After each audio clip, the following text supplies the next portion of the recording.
Hello and welcome to the Reign of Blood podcast, brought to you by the Reign of Blood Festival team. So this is the podcast where you get a behind-the-scenes look at the con and the sharps and blood kinksters all over the world who will be celebrating with us. So this podcast is intended for mature audiences who have an interest in blood and sharps-based kinks only. So if that's not you, then this podcast definitely is not for you.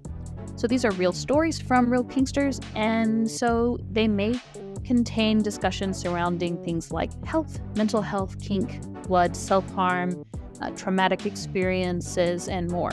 So if you're having a rough day or these topics could be distressing for you, then we would advise you to come back when you're more ready to enjoy the topic with us. Hey, beautiful sharps lovers. Welcome back to my dungeon. It's great to have you guys in here with us this evening. I'm in a very mildly warm Cape Town, so I'm not dying of heat anymore. I think my country's moved slightly further away from the sun, which is great. And I'm in my new house, so I'm really excited. I'm in my own little recording studio now, which is great. And tomorrow is International Women's Day. And tonight I have one of my favorite women in the dungeon with me.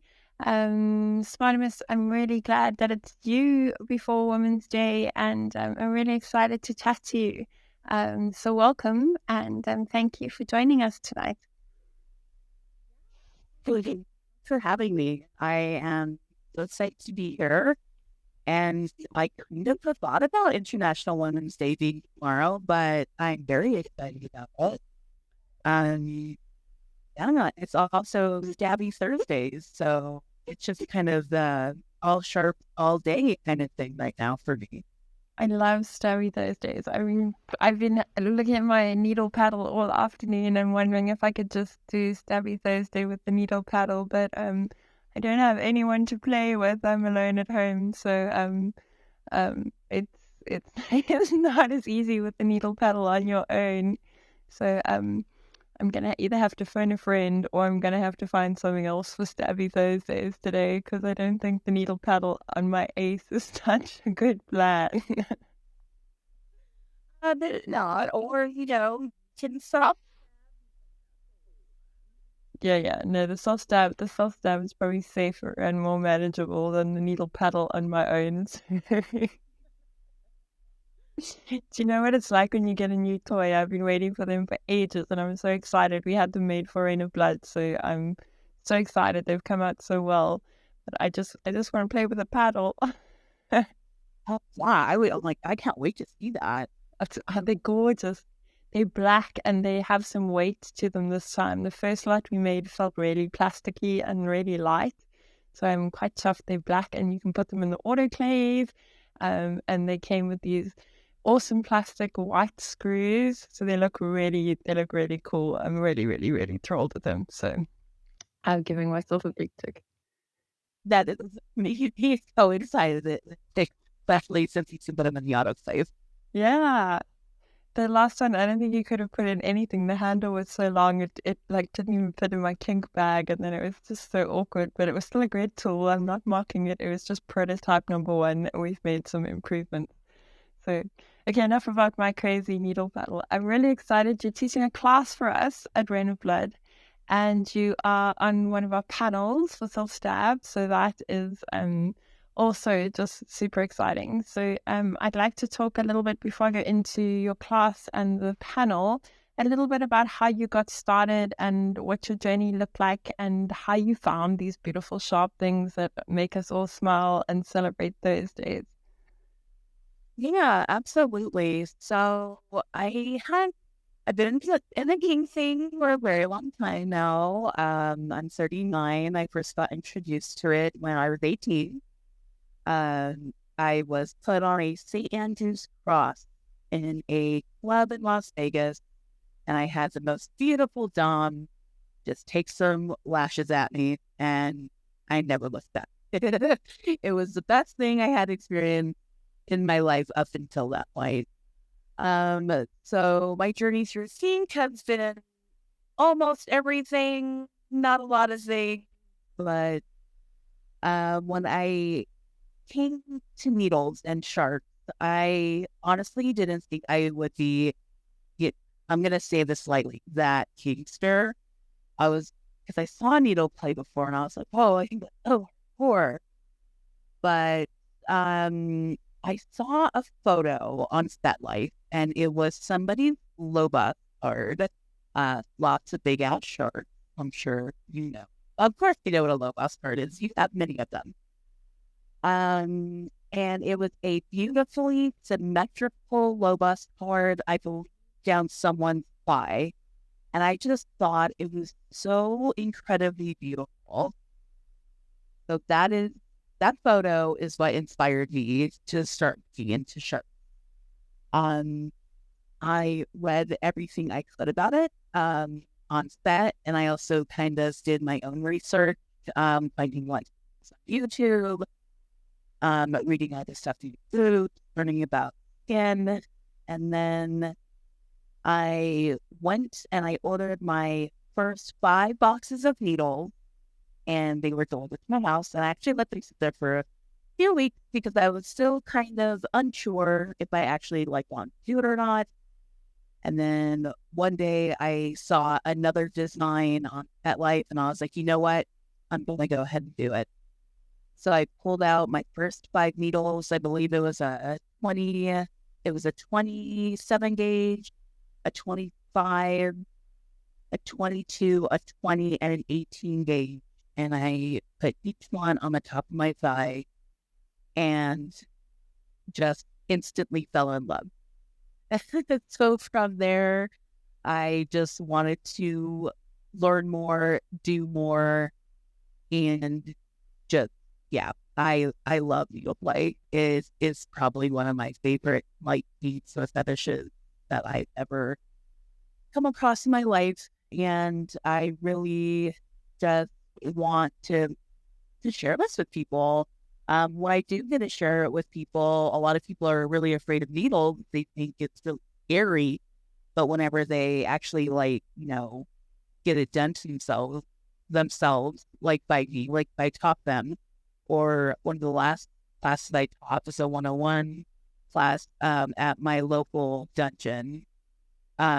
People were just topping and bottoming other, and everybody's having such a good time. Those giggles, people getting in subspace, everything was a total blast.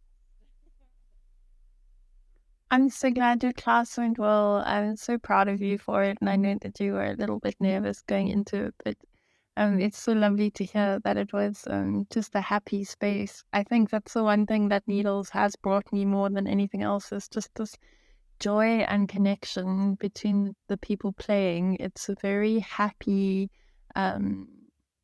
shared connection that I haven't found maybe with wax a little bit, but it's just really beautiful to see people enjoying it. And I think the overall thing is that people are generally afraid of sharp things, and they have this it has a stigma attached to it, but it's actually so intimate, and it's just something that's really, I don't know, I've found so much empowerment by sharing it with my friends, and such a cubic depth of relationship.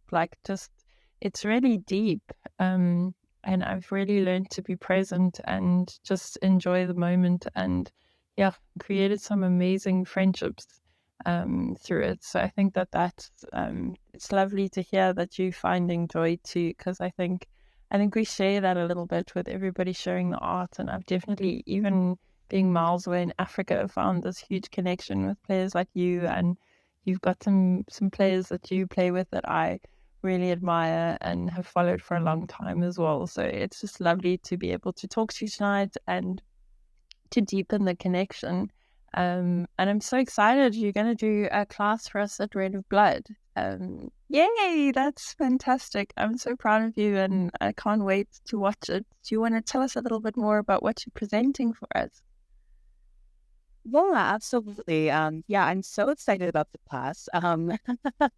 When I first saw Rain of Blood was coming up and classes were available, I actually had to kind of sit and think. I was like, well, maybe I can learn how to, or teach rather, how to self-stab.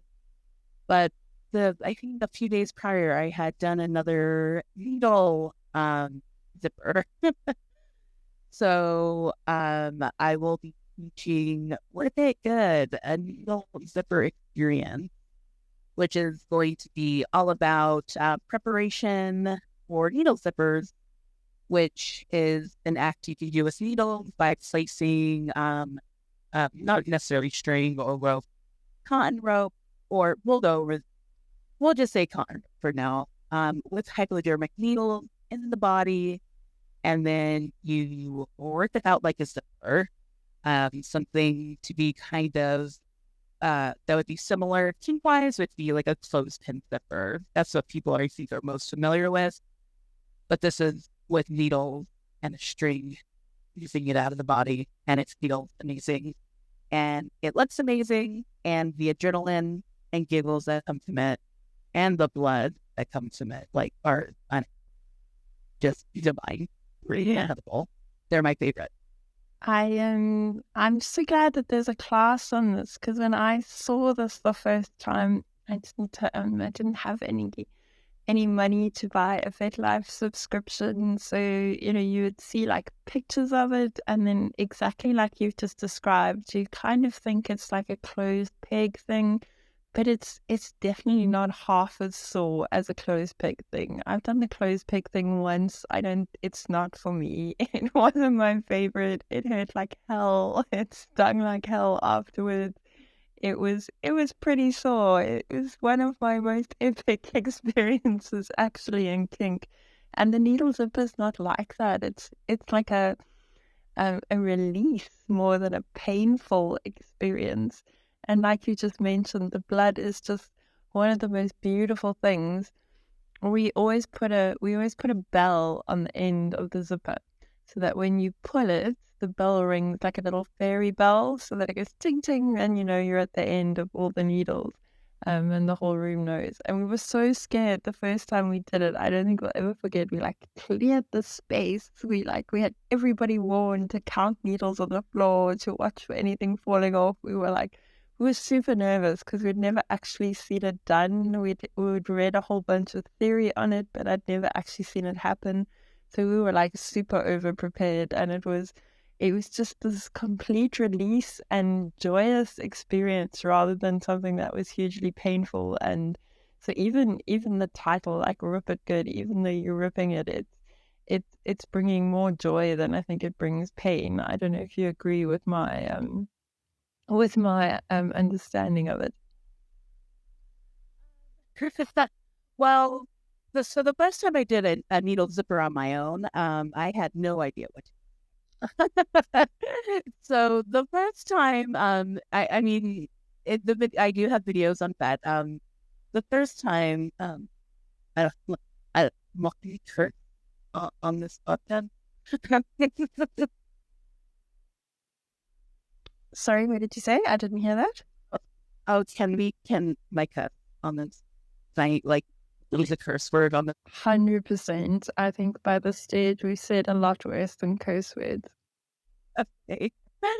So the first time I did a zipper on myself, and I recorded it, no idea what was gonna happen. I ripped it out and I screamed "fuck" really, really loudly.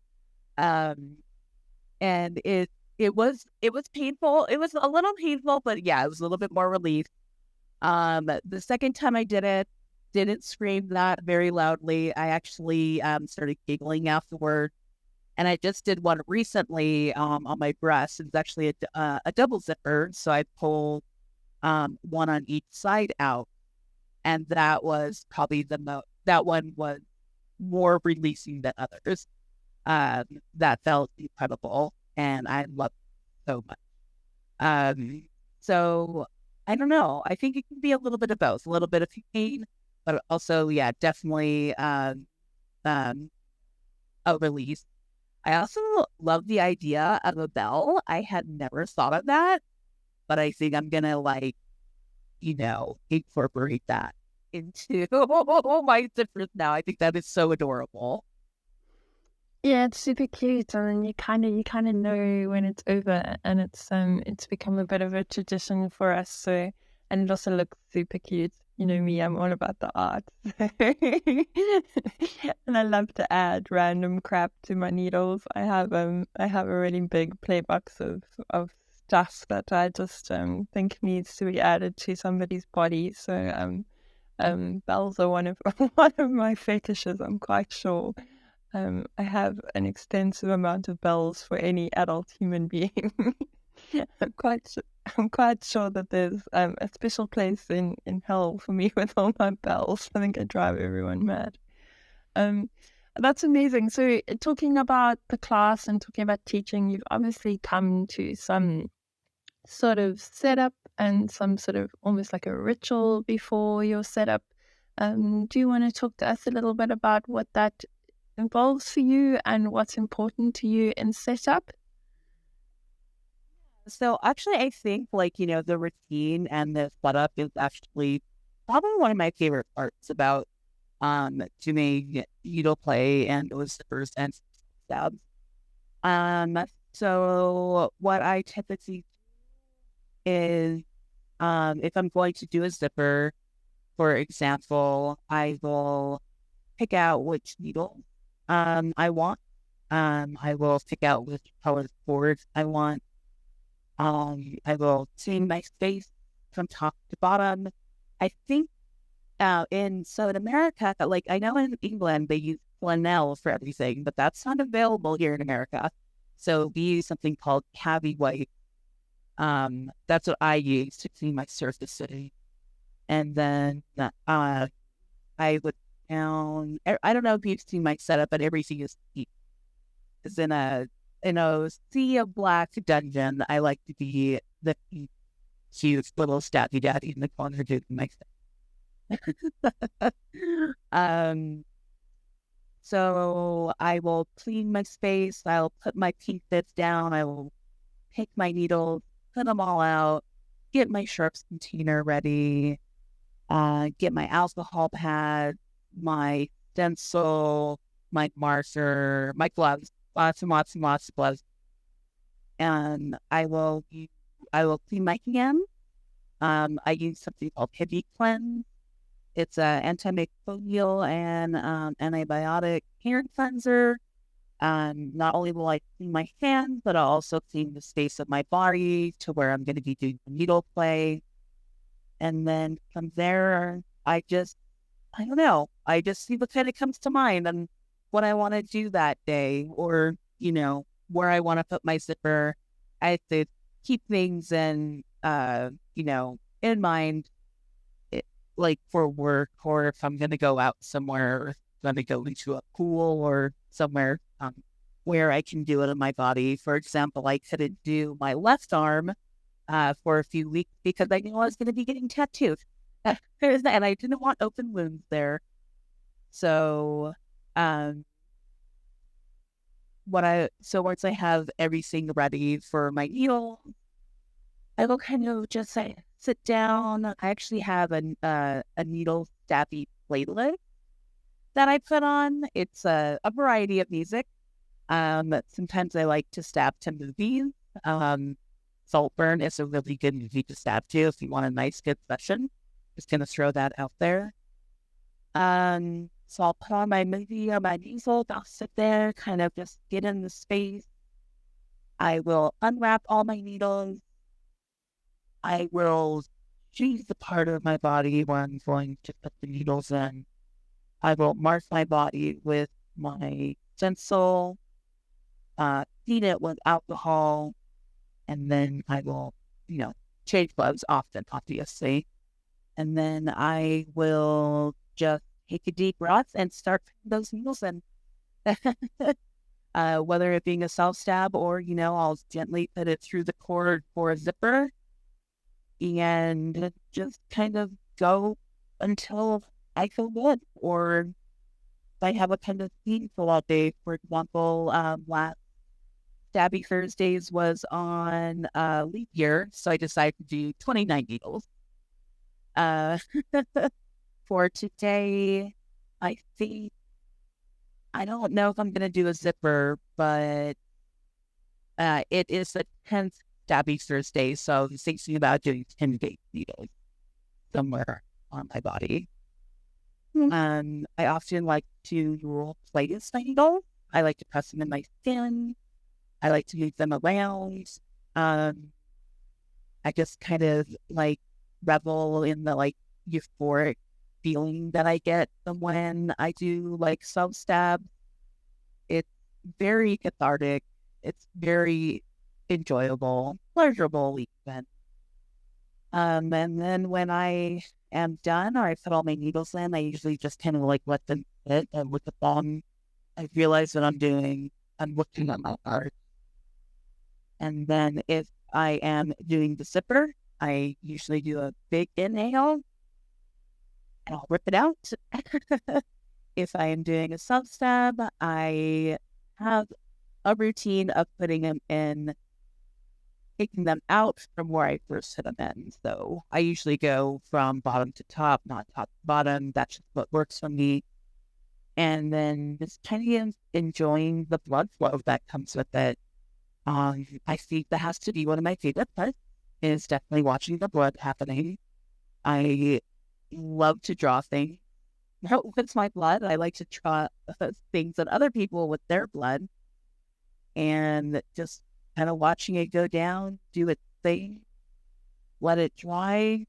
Then I would, clean up the blood. Sometimes it takes a minute because a lot of blood comes out. Sometimes no blood comes out. And then after I'm done cleaning, I just make sure my wounds are closed and then throw away all my rubbish, put away my sharps container, and I typically do this at night. So after that, I go to bed happily. I love that. I really enjoyed the experience with you through that. It's quite special. Thank you for sharing so authentically.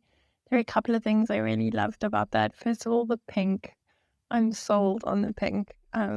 Everything in my life that I can make pink, I make pink. So I'm really a bit envious that you have pink drapes and pink gloves and pink things in your dungeon. It's the closest I can get to anything of color besides blue in my country is black. So yeah, like I'm super jealous. Like you've got that one over me. But yeah, I just love the way that you describe how present you are and what the needles do for you and how you enjoy playing with them.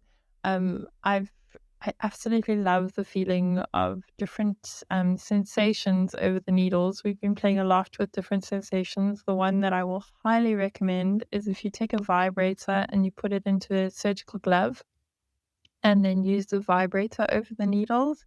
It's freaking amazing. You have to try that.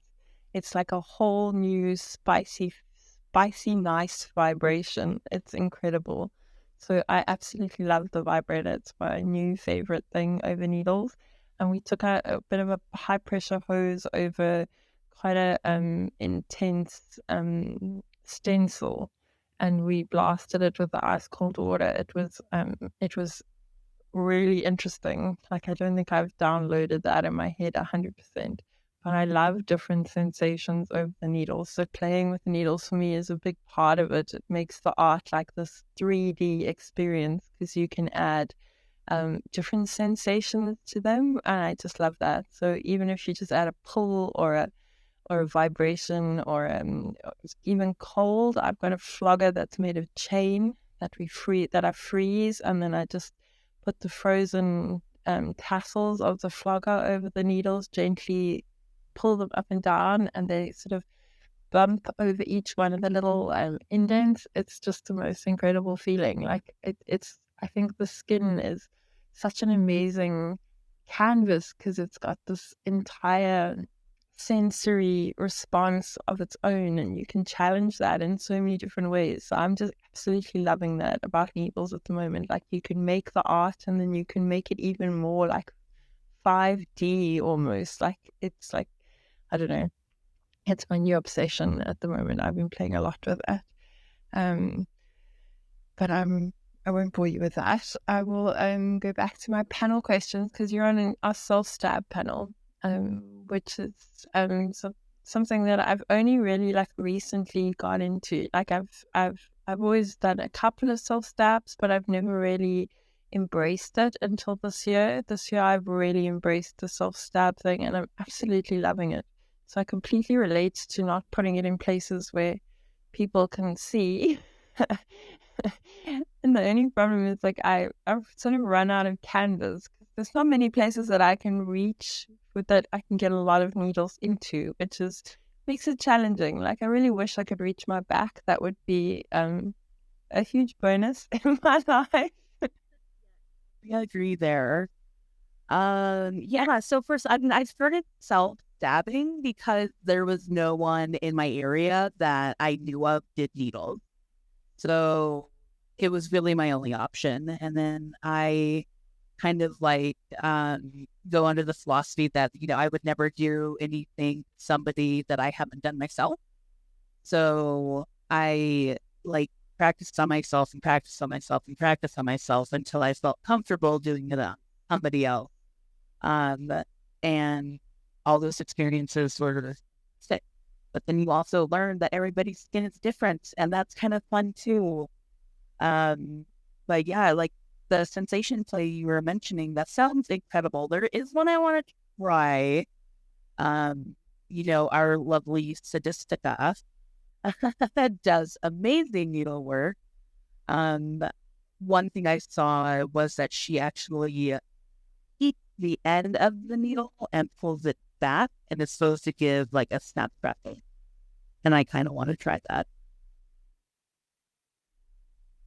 That sounds amazing. I haven't seen that. I'm going to go and have a good look at that. That sounds very cool. She did a thing with the toenail the other day, and I think that's probably the first time I've looked at a picked-on fet and thought, wow, that might be a hard limit. I don't think I have many hard limits in my life, but I thought that one was incredible. Her work is always just above and beyond. Her stuff has really inspired me. A lot of her writings as well are really have been really useful in my journey. And I think there was a time where there was very little else available. So a lot of her writings were what I based the first sort of needle education that I had from FET was through her work. So huge admiration and respect for her as a needle artist and for what she does for the community and the fact that she runs the LOBAS for us because we all benefit from that. And I've seen a lot of needle players grow through that LOBAS, especially in my own community, and it's definitely given us goals. So I have a lot of respect for the work that she does. But some of her stuff is incredible. Her CBT that she does is just phenomenal. So you spoke a bit about always making sure that you sort of done the needle thing or done the kink thing on yourself, and I 100% agree with that. My start with the needles though was sort of CBT needles, so it's a bit hard to pierce your own penis when you don't have a penis. So I kind of done like one or two needles on myself. I knew I could do it. I'd bottomed for needles and experienced it, so it wasn't something that I hadn't experienced. But I think sort of my first 2 years in needles was solely trying to find space on a very small penis to put a lot of needles in. Real estate is scarce. Is a bit scarce in the nether region, so I didn't, the sort of artistic version for me was sort of limited. So the self-piercing has opened this whole sort of artistic side because there's so much more skin on my thigh than on a penis. It's quite phenomenal. The real estate it's like a farm compared to a townhouse. It's great. Yeah.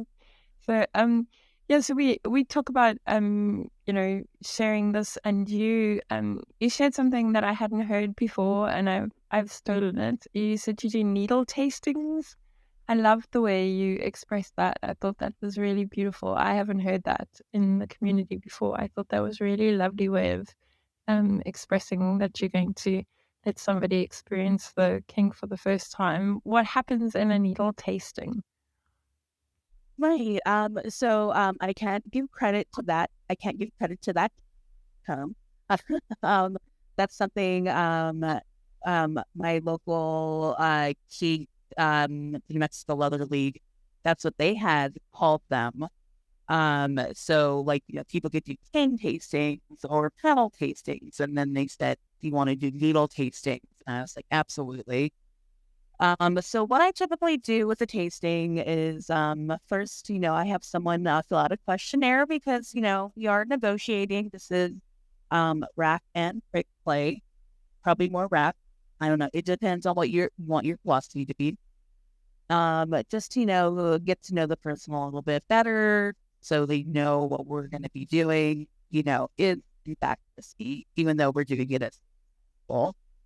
After they fill that out, you make sure we're a good fit. I talk with them a little bit.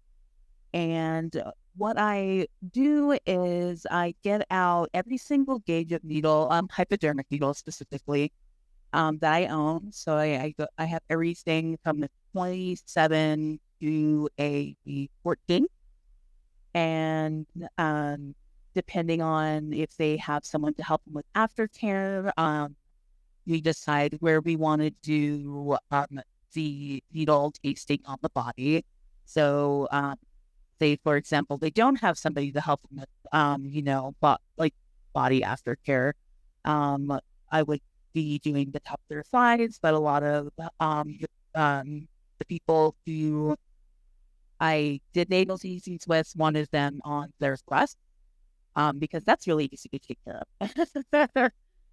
So what I would do would, have them sit down and lie down, whatever made them most comfortable, prep their skin and mark their skin with a stencil. I just do, I believe, I want to say it's a centimeter. I just do a kind of centimeter stencil, and I would mark it up about 14 times. I would start with the thinnest gauge needle, see how they felt about that, and then I would go a gauge each time. So all the way from 27 to 18, 16, 14 if they wanted. And then after that, either if they wanted me to stop at a specific gauge, then I would get the same needles of that same gauge and do more, like just kind of in a ladder, or we would do pain buttons or adrenaline buttons or endorphin buttons, whatever you want to call them. If they wanted the highest gauge needle, then I would just continue with that. I had a taster, so when I got to 16, that was her favorite. So I did, and I just thought that was pretty incredible, considering it was the first time she had ever done it. We started at 27, got all the way up to 16 on one breast, and then the other breast, I put another, I believe it was about 15 or so up 18 inches. And then, just kind of like on myself, I would just gently play with them, press them down, move them back and forth, checking with my bottom, see how they're feeling. Each and every single one of them loved it. And then from there, it was it was a relatively short session. It was 30 minutes per person. And then I would take out the needle, play with their blood as they allowed them to. If they wanted to touch their own needles, then, prior you'd have them, maybe cleanse their hands, put on a glove so they can touch them themselves. I kind of love the look on people's faces when they touch their own needles, because they're just kind of in awe that they're in their skin. And then, that fear kind of goes away. I love that. I'm going to interrupt you quickly, and you just given me, I can be a bit of a control freak when I top. So I'm really going to try and incorporate that a little bit into my sessions, because I think that just listening to you explain it, it's so important that they do that too, and that they feel it. We do it when we self-pierce, and we've discussed this at length already about how amazing it feels and how the sensations are so important. and they're a part of the play. So I love that you make sure that they do that, and I'm gonna adopt that a little bit. I think you've given me a great hint there, because I think that's so important that people are experiencing it with you. And I just realized that I'm probably super controlling, and I don't let people do that. So I'm gonna try and be slightly less controlling after this convo. I just think, it's like some of them, like everybody did want to kind of touch them. I mean, maybe people won't be comfortable with them, but it is quite lovely to see them just like, like they look at their cheek, right? And like this will happen. This is what you just, this is what you just did for the very first time. Again, 20 years, and you're like really uncomfortable or afraid. But, I'm always here to help, like alleviate you of that fear and introduce you into a new type of play. After, so like again, the tasting is about 30 minutes. Then I would take out the needles, play with their blood if they let me to. I actually kind of I like to sign my name in their blood. That's kind of something I like to do. I think it's super fun. And then I'm going to clean them up, make sure that they're stopped bleeding and their wounds are good to go. And they would be free to go up and do whatever they wanted else in the dungeon. So, yeah, those are really fun. And I'm actually going to be doing more of those in April at our other King Festival we have coming up called Albuquerque, because we're in Albuquerque. And that's going to be fun as well.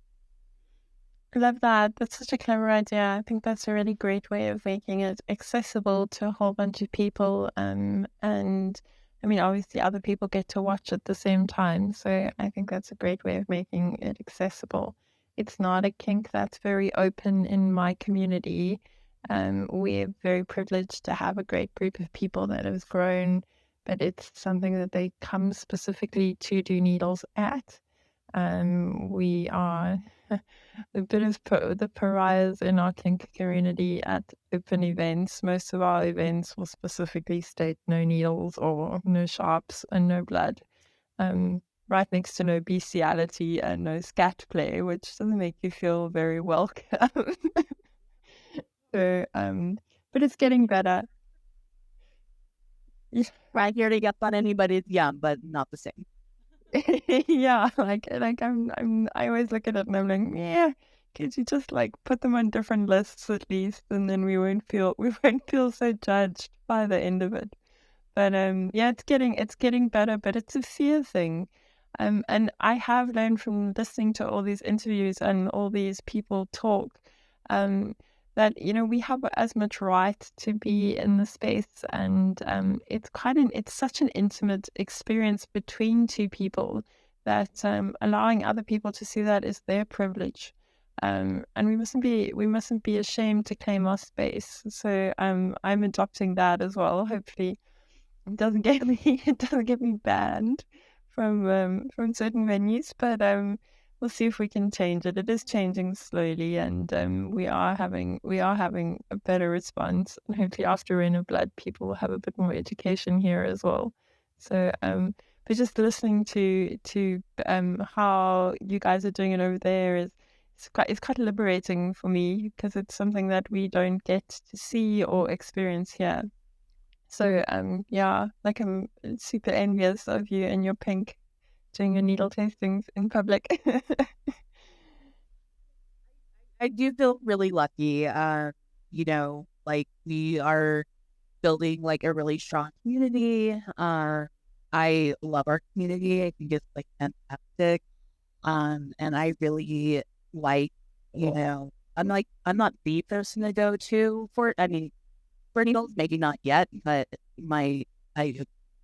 I want to say my name is synonymous with needle play here in my local camping. I just want to, I want to bring it to people. I want to like set a safe standard and just like let people know that like needles are for everybody. Because I think sometimes, kink can maybe be a little like exclusive instead of inclusive. And I want inclusivity, especially for the needle play. because anybody and everybody should be able to experience it if they want to. Doesn't matter who you are, what you look like, to say, because it's important. And it's really, like you said, it's so intimate. It's so lovely. And like the trust that you build between like a needle top and bottom is just like, it's real trust there. You know what, like, you know, something could go wrong, which, you know, we actively try to avoid. But, you know, the trust between, you know, needle players, like, say, pretty parallel, or it's pretty up there with, I don't know, any other kind of like. Yeah, I think you touched on a lot of things, but more than anything, that trust is you're so present in the moment. And I think when two people share the ability to be present in each other's space for a length of time, which I don't think we do as humans very much in the vanilla world. I mean, I know I go to work thinking of a million other things. I go shopping thinking of a million other things.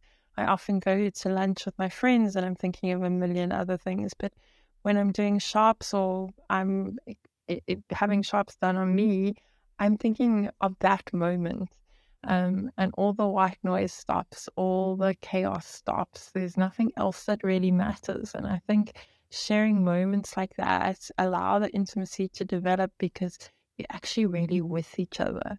So I've just found these friendships of mine, the cubic depth of them is just so special because we're sharing moments where we're both present and we're both there. And I think that's rare these days. I don't find that, you know, I think with a lot of other kinks, I almost disassociate. So stop doing them because obviously that's not a great way to experience things. But like, you know, sometimes with impacts, I'm not doing it for the same reasons or I'm not getting the same experience out of it, and I almost disassociate a little bit. Where with needles, I'm so fully aware in the moment, and I'm sharing that with another human being, and that's really intimate. That's quite special. Instead of doing my grocery list in my head. Yeah, it's definitely intimate, and that's, I think, one of the things I like about it a lot. Okay, so some just some hints for newbies coming into this, and you know, what are some things to look for? What are some green flags to look for in a good needle top or somebody to play with? What are things that really tick your boxes? What makes a good player a great player in your mind? And who do you give the green flag to? So what I think that a good needle player is, like, you know, knowledge, obviously, having, you know, safety definitely in mind.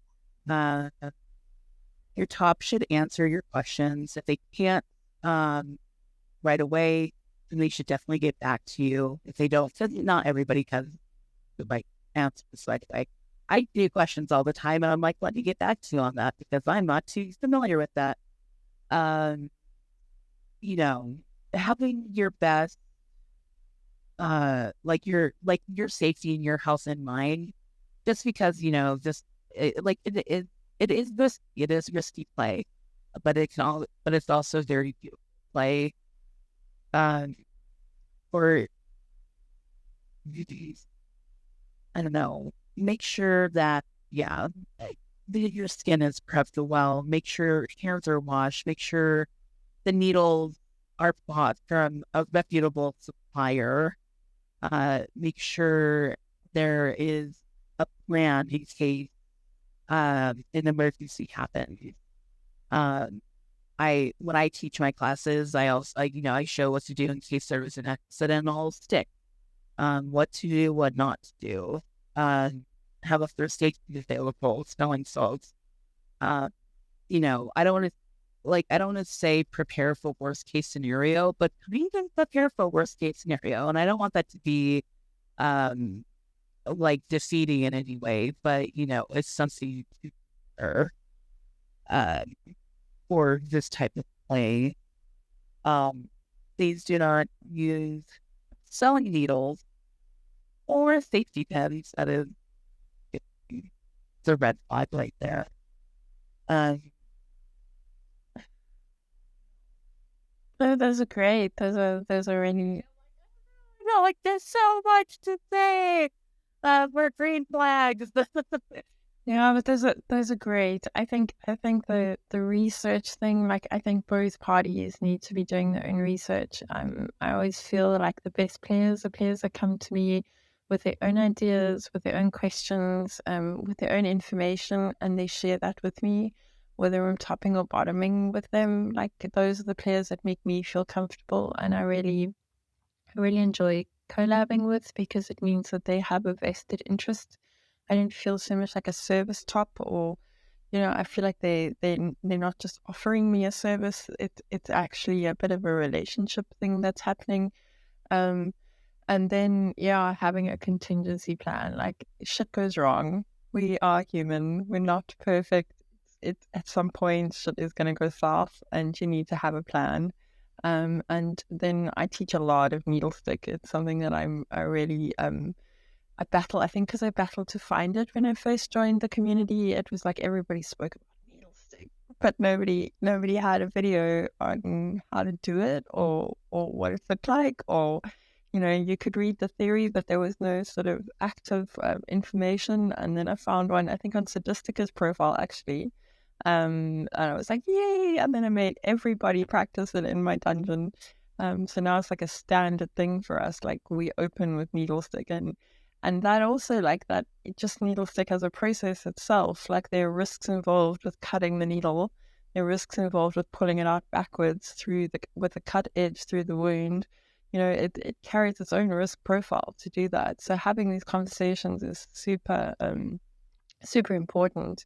I really like the fact that part of your tasting thing required a negotiation and sort of a rack assessment beforehand, which I really liked. I did have a bit of a giggle with that, and I'm still having a bit of a giggle because you said it's either rack or prick, and I was like, it's needle, so it's probably a prick. But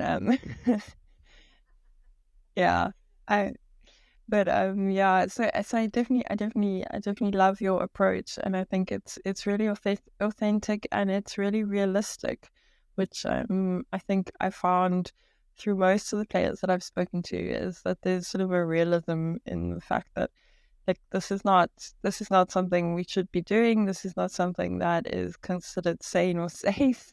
And because it's not, we need to be looking at our options and looking at what the outcome is. You seem very self-aware like that, even when you spoke about your self-piercing and realizing that you have to wear the scars for a couple of days, so you have to be planning this sensibly and looking at your sort of risk profile for the next week and deciding where you can and can't go based on your responsibilities. I think there's a lot to be said in that, and I have huge respect for that, and I admire that quite a bit.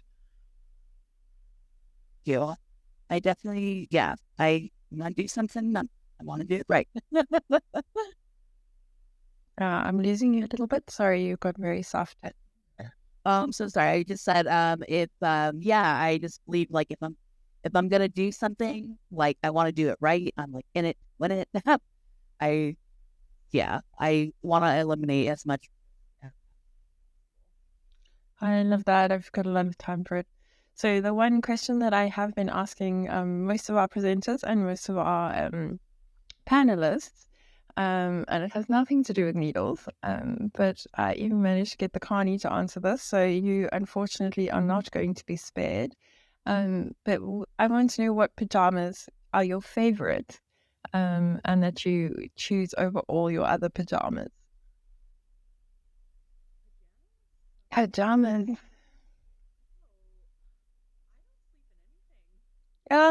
There we go. We're in about a 50-50. We have like half naked needle tops, and we have, pink fluffy pajama needle tops. So we're on a 50-50. So, you're just joining the 50% of needle tops that sleep naked. Seems to be mostly the Americans. So I'm gonna say on my survey at the moment, most of the Americans sleep naked. I'm thinking this is more an American thing. Yeah, I mean, I sleep in the nude. I love it. it's comfortable. I love that. SmArtemis, if people want to reach out to you, where can they find you? Where can they send you a message? Yeah, so you can find me on FetLife. That's where I'm most active. So just under the screen name, SmArtemis, SmArtemis. They're the best. Amazing. And SmArtemis is going to be on our self-stab panel. It's happening in April, and one of our presenters for Rain of Blood. And we are super privileged to have this amazing human. And I'm super privileged to have spent some time with her. And she's been part of my journey on FET. And yeah, just huge respect. And I'm beaming from ear to ear after this convo. So I just want to thank you for chatting to me tonight. And I also want to say that SmArtemis is one of my moderators on the Discord and has been very helpful and really supportive when the South African who's not quite sure what's happening most of the time and doesn't have direction. You've just been great. And I've really found value in that. And I've really found support, and yeah, it's meant a lot to me. So I just wanted to say a huge big thank you for everything that you do on the Discord and all the help and support that you've given me there.